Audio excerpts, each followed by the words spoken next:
বাংলাদেশের কিছু ইসরায়েলদের দালাল আছে, যারা আলেম রূপে মুসলমান মানুষদের ভিতরে বিভ্রান্তি সৃষ্টি করে।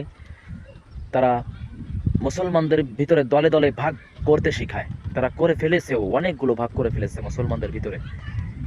এরকম কিছু ইহুদিদের দালাল আছে, যারা এই ফিলিস্তিন রাষ্ট্রে শুরু থেকেই আমরা শুনে আসছি যে এখানে অন্য দেশের কোনো মানুষ প্রবেশ করতে পারে না, শুরু থেকেই শুনে আসছি। কিন্তু হঠাৎ দেখি যে সেই কিছু দালাল ফিলিস্তিনে গিয়ে মসজিদুল আকসার সামনে গিয়ে বলছে যে মসজিদুল আকসা নিরাপদ আছে, এখান থেকে হাজার হাজার কিলোমিটারের ভিতরে, হাজার হাজার মাইলের ভিতরে কোনো বারুদ গলি বোমার কোনো শব্দ নাই, কোনো আর্তনাদ নাই, কোনো হত্যাকাণ্ড চলছে না হাজার হাজার মাইলের ভিতরে।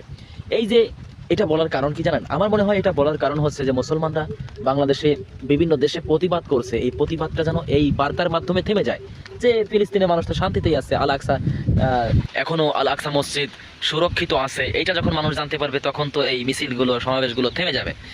এইটা আমার যা মনে হয়, এইটা ধারণা করেই তারা এই অপপ্রচারগুলো ছড়াচ্ছে।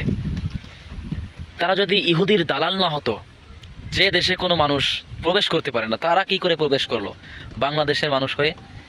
তা এরকম বাংলাদেশেরও যেরকম ইহুদিদের দালাল আছে, অন্য অন্য দেশেও আছে।